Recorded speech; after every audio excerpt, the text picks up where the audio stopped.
BNP সরকারের প্রথম ৬ মাসের সফলতা ও ব্যর্থতা তুলে ধরে রাজধানীর ধানমন্ডিতে নিজস্ব কার্যালয়ে সাংবাদিকদের সাথে মতবিনিময় করে Centre for Policy Dialogue CPD সংস্থার সম্মানিত ফেলো ও অর্থনীতিবিদ দেবপ্রিয় ভট্টাচার্য নানা তথ্যপত্র বিশ্লেষণ করে বলেন, ৩১টি সূচক আমূল্য নিয়ে করা পর্যালোচনায় তাতে ১২টি ক্ষেত্রে উন্নয়ন ঘটলেও অবনতি হয়েছে ১৯টি জায়গায়।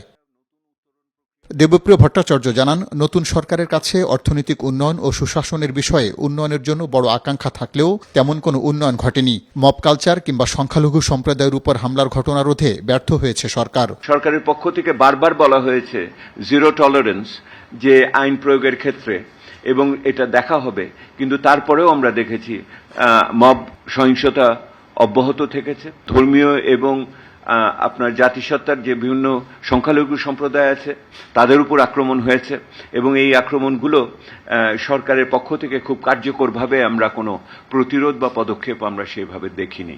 বৈশ্বিক সংকটের কারণে গ্যাস ও বিদ্যুৎ খাতে অচলায়তন তৈরি হলেও এ থেকে উন্নয়নে সরকারের পরিকল্পনায় ঘাটতি আছে বলে মনে করেন এই অর্থনীতিবিদ। ৯৫টি কারখানা বন্ধ হয়েছে, বিশেষ করে আমাদের এইটা হলো গাজীপুর, সাভার, আশুলিয়া, নারায়ণগঞ্জ, নরসিংদী এলাকাতে, এবং প্রায় ৬২,০০০ মানুষ কাজ হারিয়েছে বলে আমাদের হিসাব। ১.৫ বছর আগে মানে $৪৮,০০০, $৪৮,১৬৬ $৪৮,০০০, এটা বেড়ে এখন $৫৫,০০০ হয়েছে। মাথায় পিছু আমার